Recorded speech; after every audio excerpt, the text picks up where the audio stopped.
Hey everybody, St. Paul here, and welcome to episode 60 of Music on the Run. That's a huge milestone. We're so glad that you've supported us all the way, and we were able to make it all the way here. None other than Grammy Award winner and one of my heroes, Kenny Loggins. He's coming up on the next Music on the Run.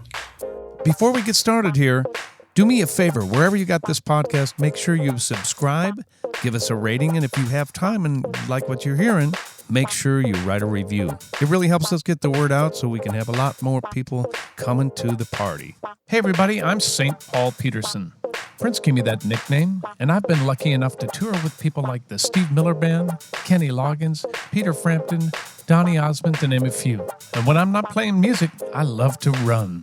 And this is a podcast about how we stay healthy on the road, physically, mentally, and with our families. Welcome to Music on the Run.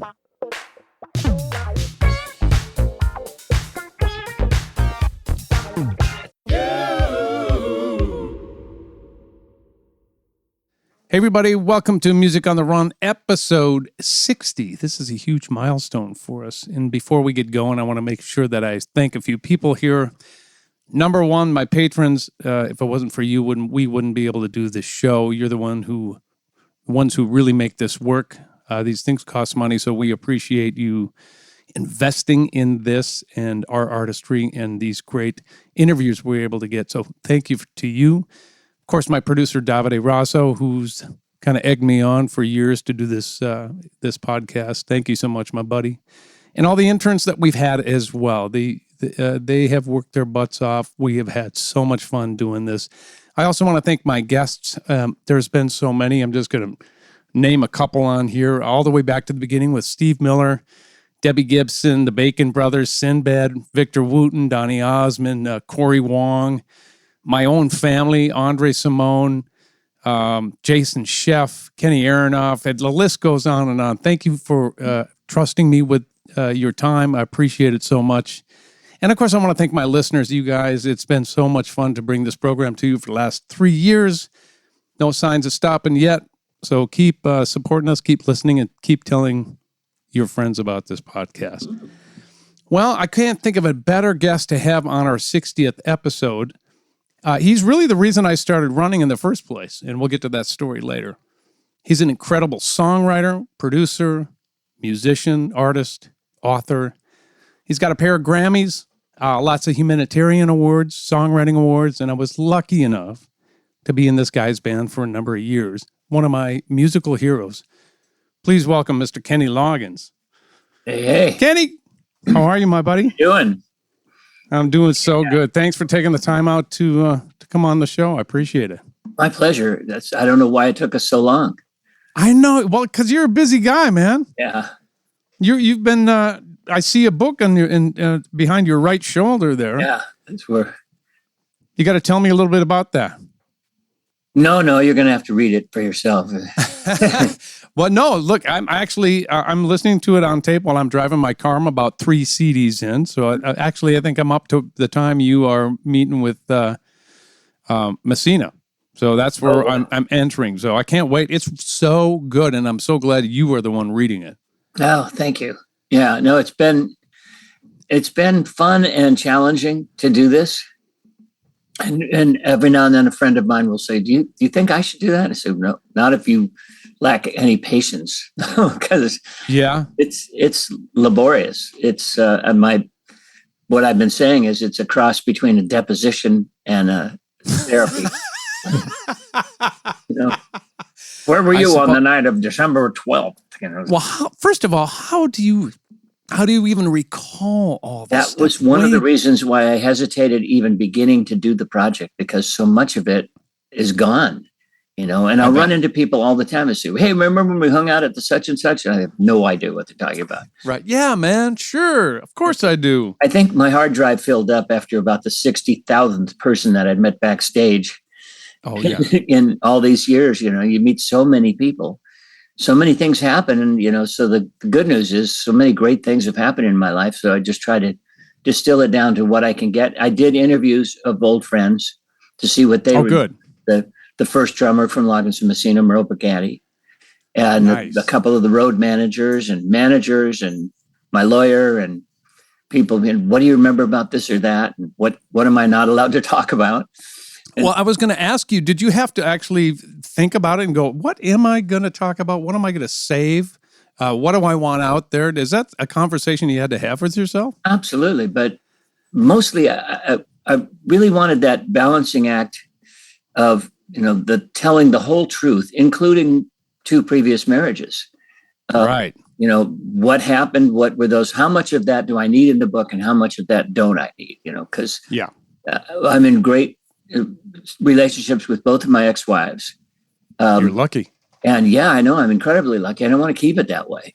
So I don't. You want to screw that up now? I don't want a book to be, telling things. So I sent them their chapters before I actually came out with the book, because I wanted to make sure that they were cool with it. And certain things Eva was great about, she said, for example, don't tell people what you think I was feeling.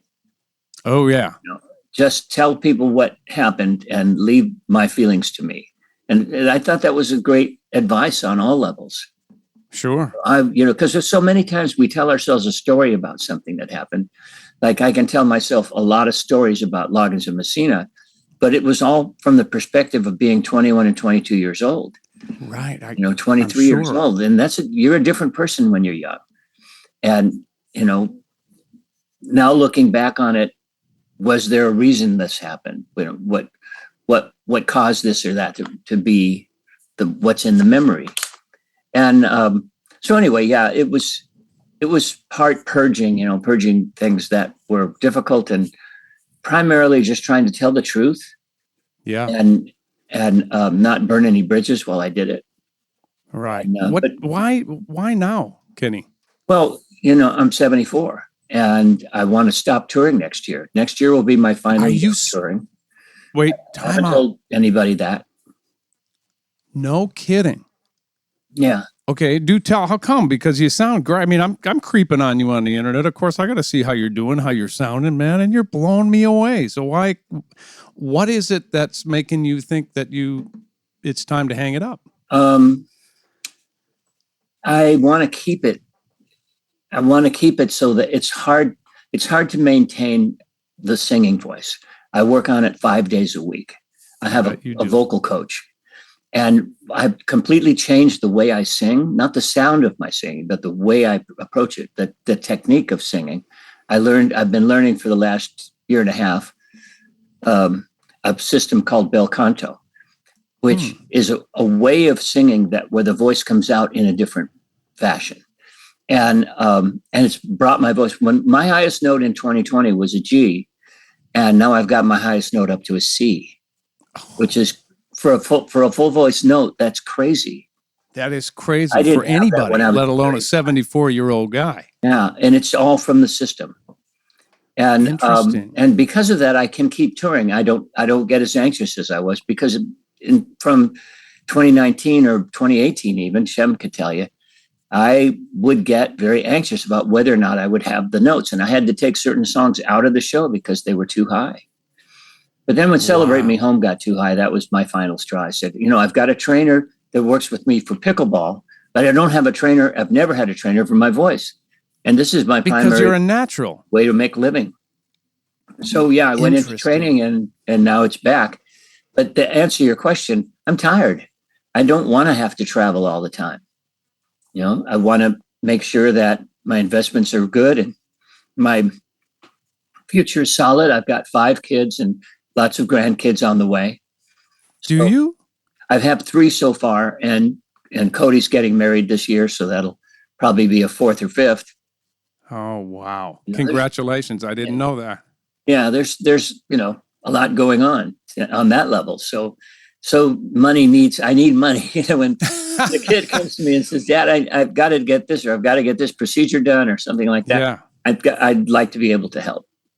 Oh, sure. So touring has been the lifeblood for you forever. It's where you get I don't want to speak for you, but correct me if I'm wrong. Isn't that where you get your joy? Besides that, obviously songwriting and things like that. But to me, looking at you, it looks like you get your joy from that. It's a completely different thing than writing and recording. I love writing and recording too, because you get a raw idea for something, and then you get to work on it until it actually manifests into a physical thing you can hold in your hand, play on your computer or whatever. But performing is really great. I love performing, and you're right. I like having an audience reaction.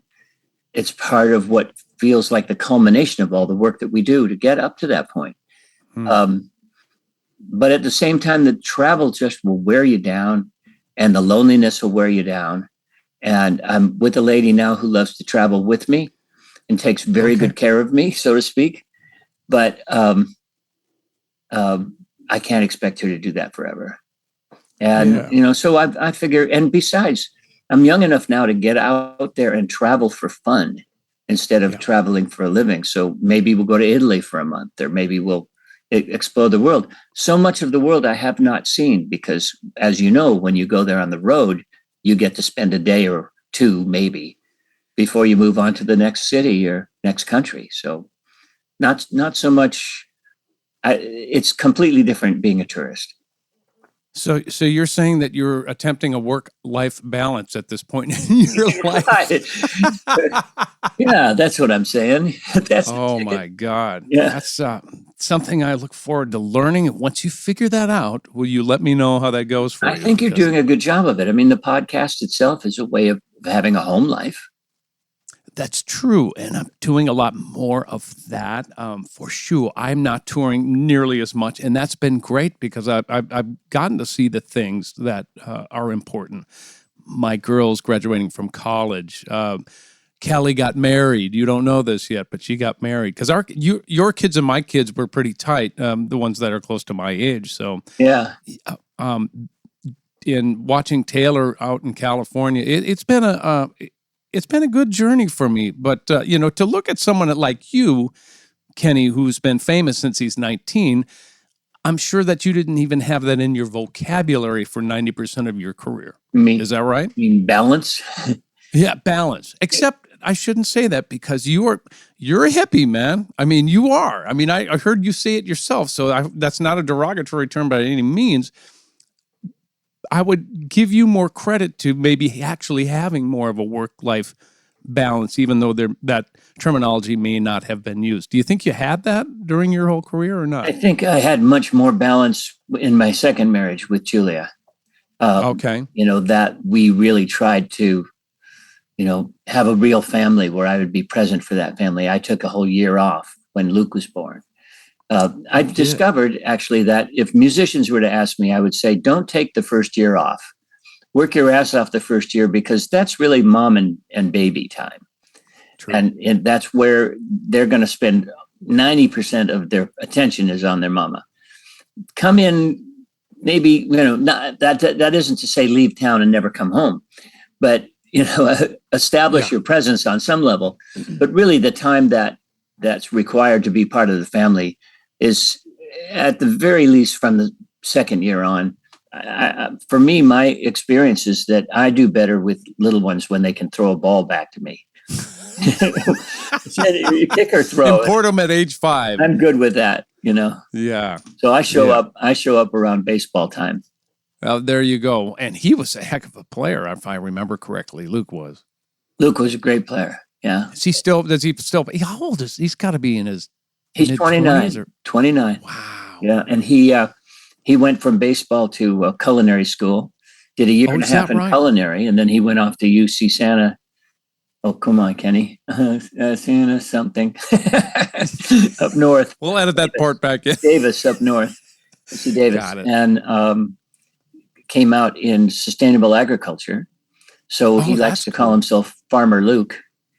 And then beyond that, he's now at Pacifica getting a master's on depth psychology. So interesting character. Boy, I guess. Yeah.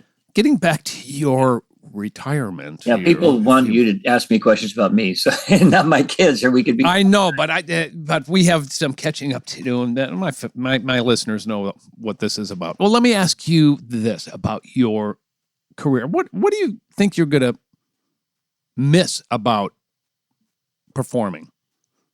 What's the biggest thing I should say that you're going to miss about performing? It's the instant feedback, to get up there, work up an arrangement, and then play it and have people respond to it.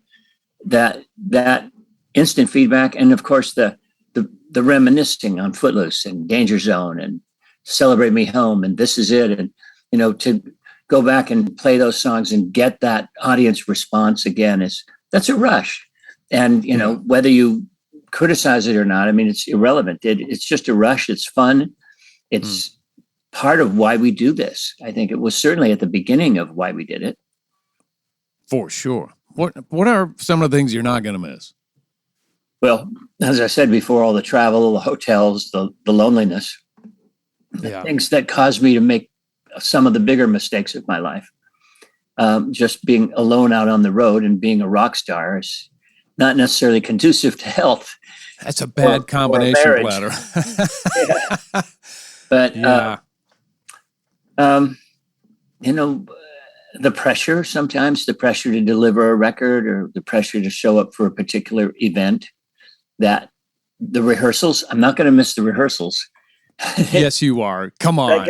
Oh no, I'm so sick of that. No, but I do love working ideas out, writing songs and working those ideas into reality. And I think I'm better at it now than I was ever, because it's an art, right? We practice our art. The more we practice it, the better we get at it. And then they put us out in the pasture. Ugh. Yeah, that's an interesting concept. Now we could do a 2 hours on that one right there. Yeah.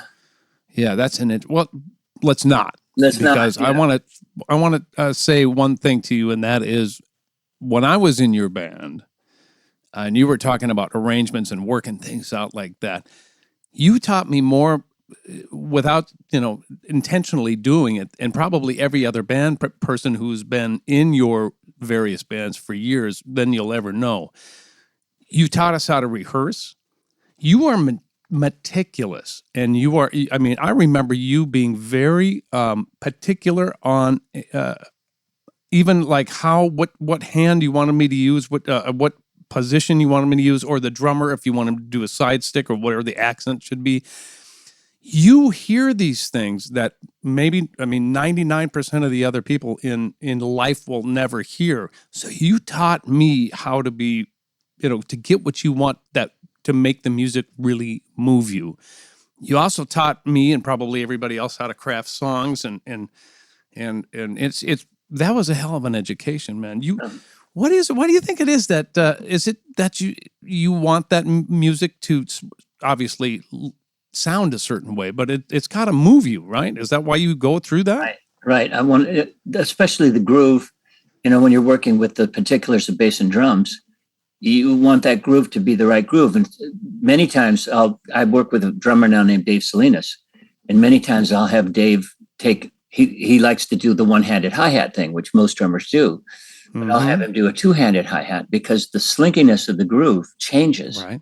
When you play the hi-hat with two hands, and it forces you to play your snare drum differently and shifts the groove into more of an R&B thing. So I tend to, if I'm doing a song that has an R&B attitude, like Heart to Heart, like This Is It, I'll probably lean more towards a two-handed hi-hat. Those are the things that I've learned over the years that make a difference. And Tristan Bowden taught me a lot of that.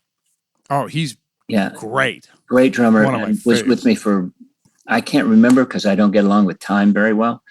But I think it was around a dozen years where we were together before he joined the band Chicago. And he would say, well, you don't like that? Well, how about this? And it was that kind of give and take with all my musicians. Nathan East, was your predecessor in my band. He came one of my heroes, by the way, who's become a really good friend because of this podcast. Anyway, go ahead. Yeah, he's like one of the best ever, and I was lucky to get him in my band for a long period of time. I can't even remember how I met him, but I was lucky to get him. And he invented the bass line for Footloose. And I cuss him out every time I see him for that. I said, "Do you realize how hard that is to play that and sing that at the same time?" Well, what people don't realize, and most bass players don't realize, that's a different bass line every chorus. Oh, I realized it because you pointed it out to me. Yeah. Everybody joins my band thinking, "Oh, this will be an easy gig. All this is Footloose and Danger Zone."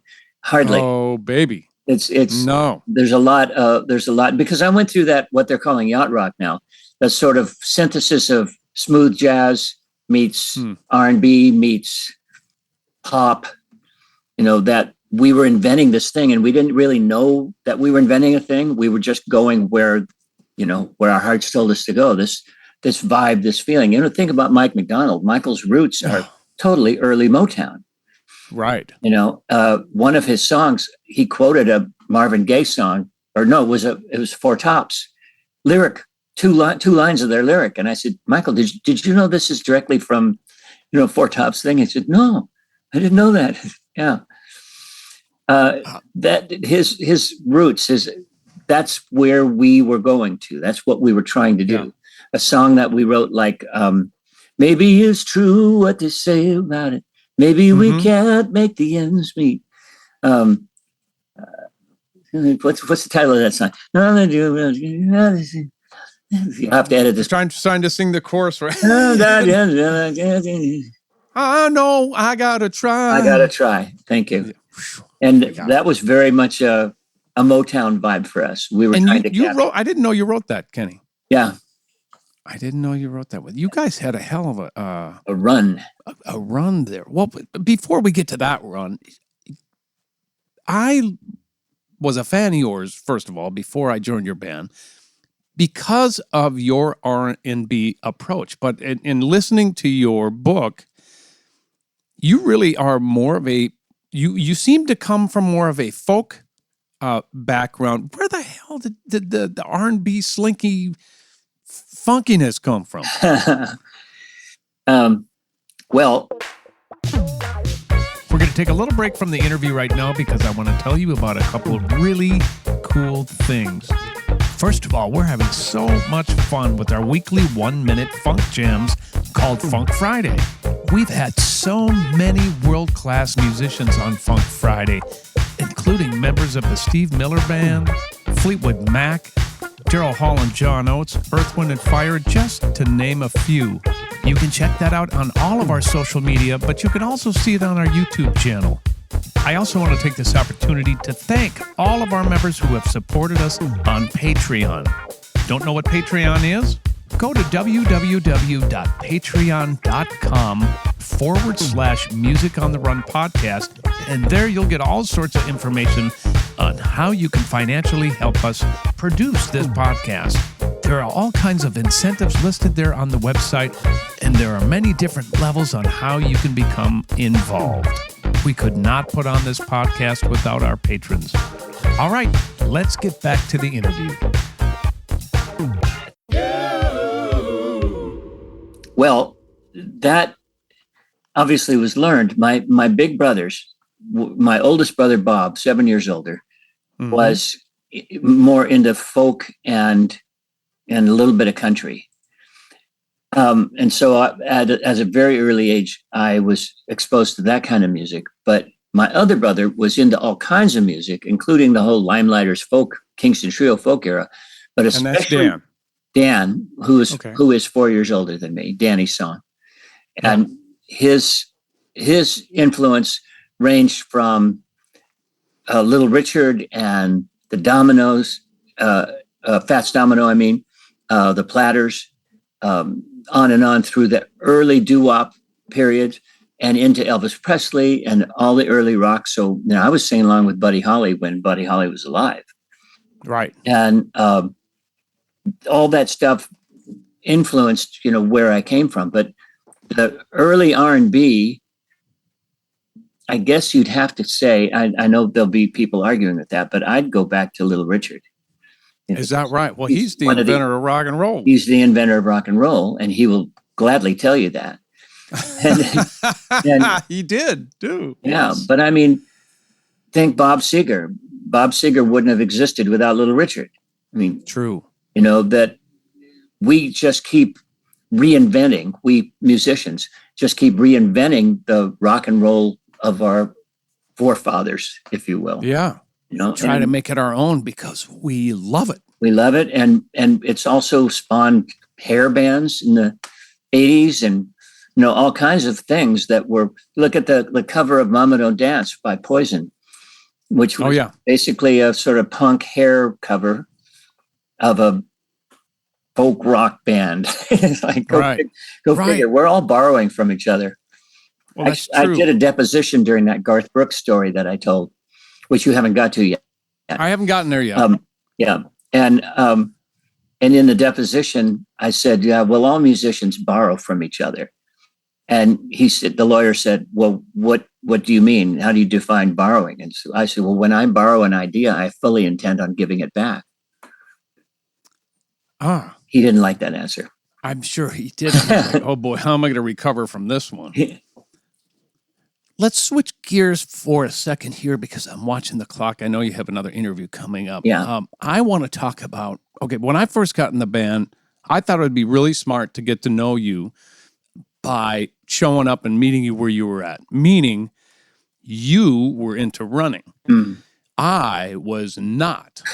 And I'm like, I don't want to have anything to do with running, but I want to get to know this guy. And so you said you were nice enough to invite me to go on a run with you. And I'm like, sure. Yeah. I'm dreading. And then we went on a run. And of course, you smoked me. I was not a runner. And you were so far ahead of me. But you would continually ask me, and we kind of developed a morning routine where you would call me, we'd go out, we'd go on a run.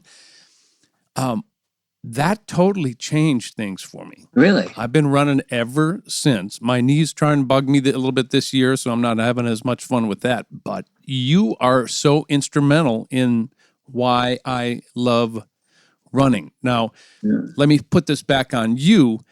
Tell me what your relationship was with running back in those days. Well, my big brother Bob was a runner and a long distance runner. And he died on the running track of a heart attack. No. Yeah, at 51. No. And so I thought, fuck running. I'm never going to run. That's not a thing I want to do. He was also a hardcore vegetarian. And then my second divorce started to come down. And the only way I could get out of pain was to run. And I found that within 30 minutes, something shifted in me that I didn't know what to call it, but it's well known in running circles as the endorphins. When the endorphins start to kick in, all of a sudden I could smell the sage around me. I could see the sky. I could see, and I could think forward. I could start to think about what I wanted to do in the future, which I couldn't do while I was suffering in that self-indulgent part of the pain of a divorce. And so I became hooked to that moment when I can bust through and hit the endorphins. And so I would run, when I knew you, I would run at least 5 days a week. I try to run almost every day. Unfortunately, I ran the fat pads off my feet and they actually moved forward under my toes. And I don't have the fat pads on my feet anymore. So I have to have a lot of padding in my shoes. No kidding. Yeah. I didn't know that was even possible. But I still have knees and I still have hips and I play a lot of pickleball. And after you and I are done today, I'm going to go out and play another couple hours of pickleball. I got to try that. I have not tried pickleball yet. It's so fun, man. I know your listeners don't give a damn, but those of you who are thinking about pickleball, what's this pickleball thing? Sorry about the name of the sport, but it's a great sport. And it's not. Who sat down in that board meeting and go, I got a great name for this. It's called pickleball. Yeah. There's a lot of theories about why that is. But anyway, let's go back to your question. So I don't run anymore and I miss it because that endorphin thing is very difficult to achieve on a cycle. I have to go about 2 hours on a bike before I hit endorphins. Anyway, so there you go. Before we exit the running conversation, because this is called Music on the Run, of course, you were way ahead of me running. I mean, you would go do your thing and I would trail behind you on a daily basis because I was just trying to keep up. But I remember, and forgive me if this is too personal, and we can cut it out if it is, but I remember multiple times of you weeping while you were running, man, as if you were releasing something or the running released something. What was that? I always have meant to ask you that. That was probably the divorce.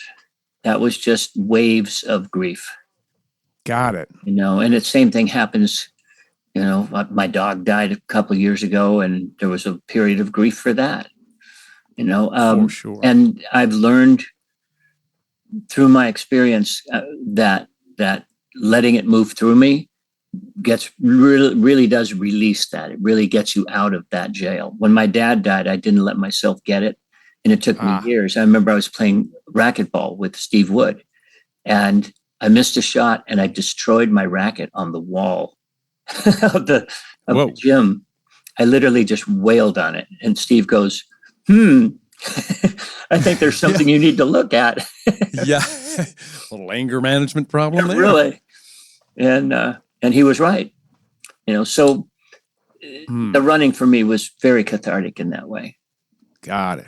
Well, I see that. I didn't understand it then, but I really understand it now. And I look forward to getting back out there, because I think that it not only does it give you a second to be away from, I'm sure for you, but for me as well, the computer, the phone, the responsibilities, whatever the case may be, you just actually get to be in some time. I mean, I don't know about you, but my mind I can create. I can be free. I come up with more stuff when I think I'm trying to clear my mind than I ever possibly thought. When I started Blue Sky Writers, it was on a run. I'd gone to Nashville to write the divorce record, and was writing with a lot of different writers. I wrote with Gary Burr, and that's when I decided I wanted to work with him. Mm-hmm. And I was running, listening to Lady Antebellum, and I thought, these guys would be great if they had great songs.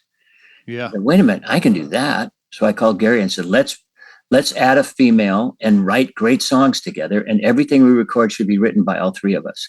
And we did that. We did it for 6 years, and it went really well. But there were reasons why very few people actually got to hear it, because it was counterproductive to my solo career. But that's me. Distraction, you think?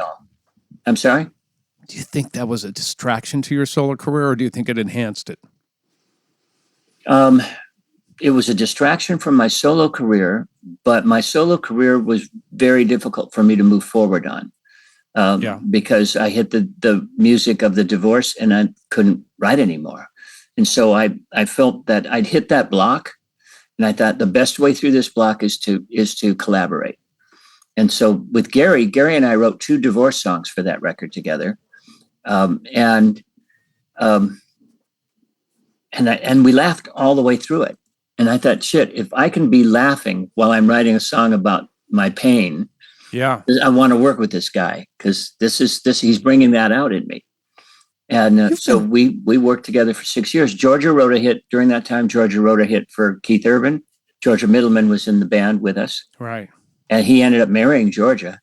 He said nothing makes a date go along better than asking her if she wants to be in a band with Kenny Loggins. It was a very Nashville story. Oh my God. And so, we wrote together as a trio, and that, in a way, that helped the solo career because it unblocked me. I could get back in touch with my writing in a positive way. You've always been really good when you write to be able to separate a couple of different entities, and one is the pop entity when you're writing the soundtrack stuff, and then when you're writing Conviction of the Heart. Are they separate universes for you? Or can you compartmentalize them? How do you deal with those? I compartmentalized the soundtrack stuff because in that case, you're being handed an emotional reality that exists on the film. And you put yourself in the position of that actor, of what that role is, what that story is, and I try to enhance that. But when I write for my own stuff, it's much more autobiographical. Yeah. And Gary Burr, the guy I mentioned from Blue Sky Writers, he hated admitting that his material was autobiographical. So he had on his business card, Gary Burr, I make shit up. Mostly because he'd be dating someone and she'd say, gee, is that about me? And he'd say, no, I make shit up. Mm-hmm. So that he could say whatever he wanted to say and not be held accountable. But, for me, the power is in the vulnerability. to get to where I'm saying the truth of what's happening in my life. And then more people relate to that because that's the truth in their lives. Boy, isn't that the truth? I think you said you just helped about 1 million people. If 1 million people listen to this thing, you would get such sage advice through that. Being 100% Kenny Loggins or whomever you are, and being true to yourself from the get-go and right from your perspective. Yeah, don't be afraid to share the truth. What you share about you is you're sharing about all of us. Isn't it funny that the music business sometimes will talk you out of that? Absolutely, because they don't understand it. The music business is bean counters. Oh, yeah. They don't understand what really matters, what really sells, unless they've done some work on themselves. Right. You have, you've got another year left before you're going to take this hiatus. Tell me a little bit about your tour. Who's playing with you briefly? And I think you've got some guys that I used to work with still in the band, which is kind of fun. Well, Scott Bernard is he's my awesome. guitar player. He's a great guitar player in Nashville. Dave Salinas, my drummer, originally from somewhere near London, is a really interesting drummer. Rick Cowling that I mentioned he ran the most popular dance band in LA for years. Right. And when he got replaced by DJs, he finally became available to join my band. And he's a great singer, great player. He plays everything. He plays keyboards, he plays drums, he plays guitar. So, in an emergency situation, he can pretty much sit in anywhere. Right. I have Wade Beery on bass now. Wade Beery was referred to me by a player who knew a player, and he's out of Alaska. Oh, wow. Very much the Alaska guy. He still tucks his shirts in. And who am I forgetting? Oh, Carl Hergesell on keyboards. Oh, yeah. He's awesome. I love Carl. Out of Phoenix, Arizona. Great player. Yeah. Well, I just have to say thank you to you for your time, man. It's so good to reconnect with you, first of all, as a friend, but it's so great to see you doing so well, and I wish you the best of luck on your last year of touring. Hopefully, we'll get to our paths will cross musically and in person again, and cheers to you, man, on a job well done. You too. I'm glad you're doing well, and thank you for the years of service, as they say. Just being there, being steady. It really requires the bass and drums require rock steady, baby. Oh yes. Thank you, my buddy. We will see you soon. That's it for us, episode 60 with none other than Kenny Loggins. We'll see you next time. Music on the Run was hosted by yours truly, St. Paul Peterson. Edited and produced by my buddy Davide Raso. Video editing by Emily Turner. And a very special thanks to the people who financially support this podcast. And remember, it's cool when your heroes are great people too.